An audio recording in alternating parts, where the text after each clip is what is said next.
तर अशोक खरात भोंदूगिरी आणि महिला अत्याचार प्रकरणाची पाळमुळं खोलवर रुजल्याचं गेल्या 2 दिवसातल्या घडामोडींवरून समोर येत आहे. अनेक नेते आणि सेलिब्रिटींची नावं यामध्ये गुंतल्याची चर्चा आहे. तर राज्याच्या मंत्रिमंडळातले काही सदस्यही याच्याशी संबंधित असल्याचा आरोप संजय राऊतांनी केलाय. याशिवाय अजित पवारांच्या विमान अपघाताशी देखील या खरात प्रकरणाचा संबंध जोडला जाऊ लागलाय. याचाच आढावा घेणारा हा स्पेशल रिपोर्ट. एरवी मुख्यमंत्र्यांवर टीका करणाऱ्या संजय राऊतांकडून मुख्यमंत्र्यांचं होणारं कौतुक. गृहमंत्र्यांनी मुख्यमंत्र्यांनी जर कठोर कारवाईचे आदेश दिले असतील आणि कारवाई झाली असेल, झालेली दिसते आहे, तर म्हणून म्हणतो की मुख्यमंत्री अभिनंदनास पात्र आहे. आपल्याच पक्षाच्या नेत्यावर आमदारांकडून होणारी टीका. जिजाऊ सावित्रीचा वारसा आपण एकीकडे भाषणात सांगताना जर अशा भोंदूबाबासोबत कर्मकांड करत असू, त्याचे पाय धुत असतो, मला असं वाटते हे निश्चितच लाजिरवाणी बाब आहे. आणि दिवसेंदिवस या प्रकरणात समोर येत चाललेली नवी नावं. तो बहुतेक होऊ शकते की धनंजय मुंडेच्या पण त्यांच्या सोबत नाता असेल, क्योंकि तो पण धनंजय मुंडे पण तेच वृत्तीचा आहे. नाशिकचा विकृत आणि भोंदू अशोक खरात उर्फ कॅप्टनला पोलिसांनी बेड्या ठोकल्या आणि त्याच्या विकृतीचे एकामागून एक किस्से चव्हाट्यावर यायला सुरुवात झाली.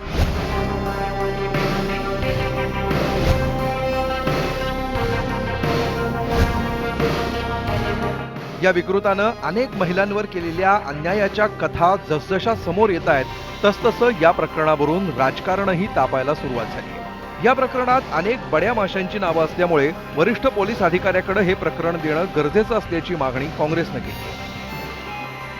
खरात उर्फ एप्स्टीन बाबा यांच्या या लैंगिक छळ करणाऱ्या बाबाच्या संबंधात अनेक मोठे मोठे राजकीय नेते आहे. त्यामुळे यांच्यावर जो SIT आयोग नेमलेला आहे, ती SIT एखाद्या additional director general of police लेवलच्या अधिकाऱ्यांच्या अध्यक्षतेत नेमली पाहिजे. एखादा ज्युनियर अधिकारी कितीसे प्रश्न ह्या लोकांना विचारू शकेल किंवा चौकशी निष्पक्षपणे करू शकेल का, याच्यावर आम्हाला शंका आहे. ठाकरेंच्या शिवसेनेनं एकीकडे मुख्यमंत्र्यांचं कौतुक केलंय, मात्र त्यांच्याच मंत्रिमंडळातल्या मंत्र्यांबाबत मात्र संशय व्यक्त केलाय. गेल्या साधारण 15 दिवसापासून अत्यंत गुप्तपणे मुख्यमंत्र्यांनी या खरात फाईल संदर्भात कारवाईचे आदेश दिले होते आणि गृहमंत्र्यांनी मुख्यमंत्र्यांनी जर कठोर कारवाईचे आदेश दिले असतील आणि कारवाई झाली असेल, झालेली दिसते आहे, तर म्हणून म्हणतो की मुख्यमंत्री अभिनंदनास पात्र आहे. महाराष्ट्राच्या मंत्रिमंडळातील म्हणजे देवेंद्र फडणवीसजी यांच्या कॅबिनेटमधील अनेक मंत्र्यांचे हे गुरु महाराज आहेत. त्याच्यामुळे फडणवीसांच्या सरकारमधले अर्धे मंत्री तणावाखाली आहेत, ही अंधश्रद्धा आहे. त्याहीपेक्षा महाराष्ट्राच्या प्रतिमेला कलंकित करणारे हे प्रकरण आहे.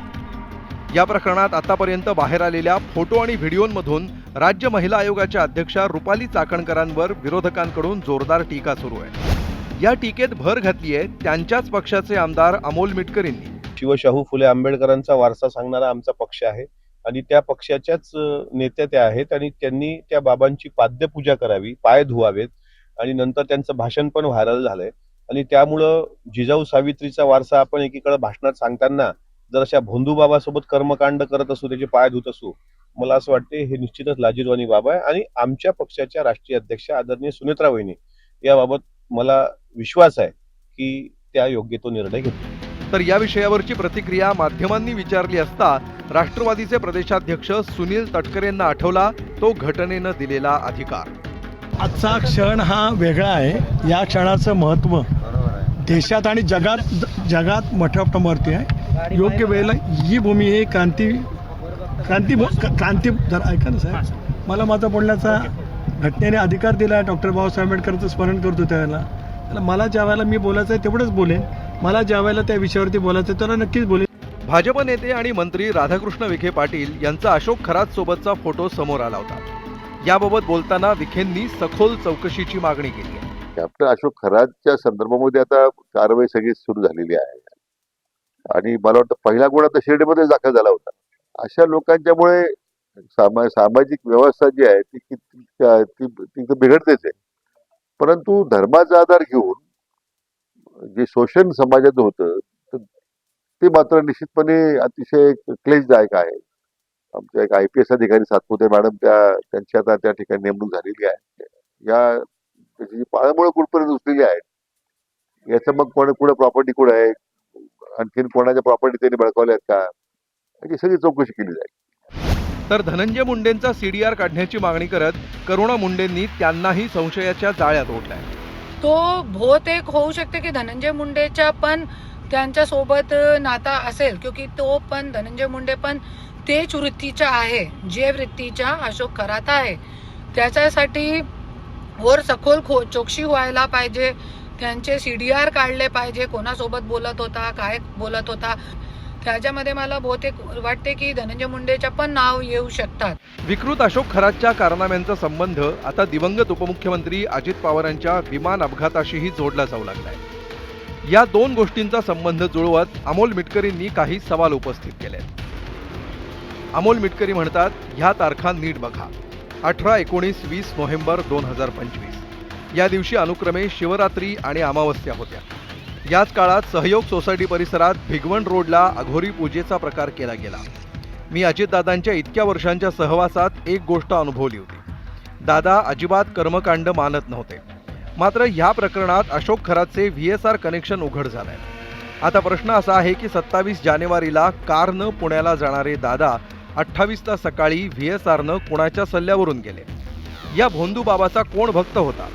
या बाबाचे आणि आश्रमातील पुजाऱ्यांचे 16 नोव्हेंबर ते 31 जानेवारी या दरम्यानचे CDR काढल्यास दादांचा घात कसा झाला हा सगळा चित्रपट स्पष्ट होईल.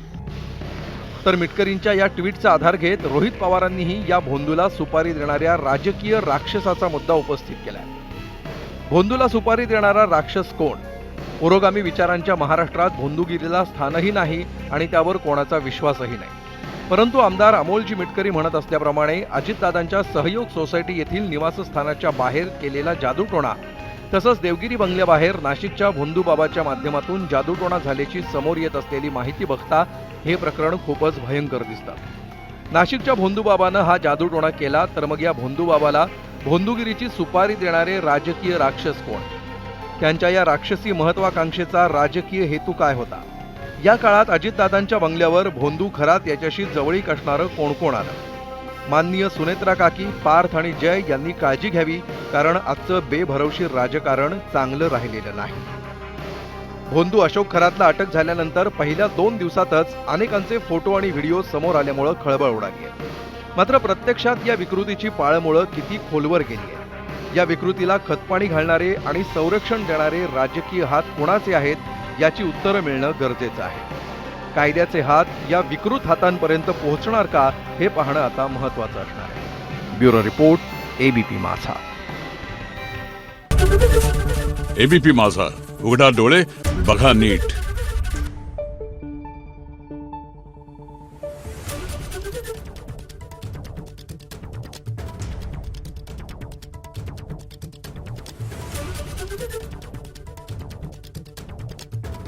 Thank you.